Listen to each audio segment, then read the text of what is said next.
संगमनेरच्या शैक्षणिक क्षेत्रात आज एक महत्त्वाचा टप्पा पार पडलाय। सहकार महर्षी भाऊसाहेब थोरात यांनी उभारलेल्या अमृतवाणी शिक्षण संस्थेच्या अमृतवाणी विद्यापीठाचा शुभारंभ करण्यात आला। अमृतवाणी विद्यापीठ हे आपल्या गुणवत्तेच्या जोरावर देशातील एक मोठे अग्रगण्य विद्यापीठ म्हणून नाव कमावेल असा विश्वास विद्यापीठाचे कुलपती तथा माजी शिक्षण मंत्री बाळासाहेब थोरात यांनी व्यक्त केला।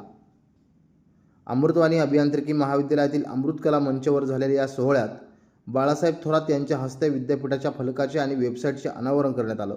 यावेळी माजी मंत्री थोरात यांनी अमृतवाहिनीच्या जवळपास 5 दशकांच्या शैक्षणिक वाटचालीचा उल्लेख करत ग्रामीण भागातील विद्यार्थ्यांना दर्जेदार आणि उच्च तांत्रिक शिक्षण देण्याच्या उद्देशाने संस्थेची उभारणी झाल्याचे सांगितले। बदलत्या जगाच्या गरजांनुसार विद्यार्थ्यांना आधुनिक शिक्षण मिळावे यासाठी अमृतवाहिनी विद्यापीठात नवनवीन अभ्यासक्रम आणि अत्याधुनिक सुविधा उपलब्ध करून दिल्या जाणार आहेत। जगभरातील विद्यापीठांशी समन्वय साधला जात असल्याचंही त्यांनी सांगितलं। आता अमृतवाहिनीचं सुद्धा एक विद्यापीठ झालेलं आहे। जे पुन्हा युनिव्हर्सिटीचे कोर्सेस आहेत ते आता चालू राहतील, पण विद्यापीठ काही नवीन कोर्स सुरू करू शकतं किंवा यातले काही कोर्स विद्यापीठाकडे वर्ग करू शकतं।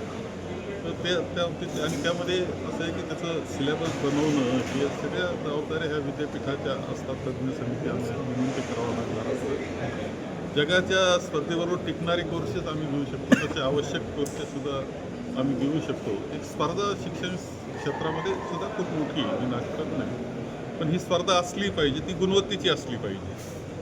ती करण्याचा प्रयत्न आमचा आहे की आम्ही जे कॉलेजेस आहेत ते अत्यंत उत्तम पद्धतीनं चालवलेले आहे। अत्यंत दर्जा त्याचा मोठ्या प्रमाणात जगात आणि देशात खूप मोठ्या प्रमाणात विद्यार्थी स्वतः या कंपन्या येऊन घेऊन जातात। अशी आमचं लौकिकसुद्धा आम्ही मिळवलेलं आहे।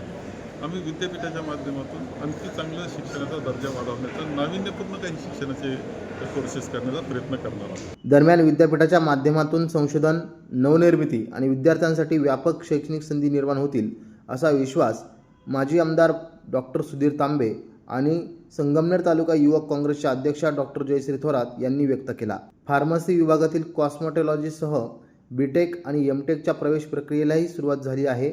अमृतवाणी विद्यापीठाच्या शुभारंभामुळे संगमनेरच्या शैक्षणिक वाटचालीत नवा अध्याय सुरू झाला असून येत्या काळात हे विद्यापीठ देशभरात आपली वेगळी ओळख निर्माण करणार का हे पाहणं महत्त्वाचं ठरणार आहे। नवतेज महाराष्ट्र ब्युरो, संगमनेर।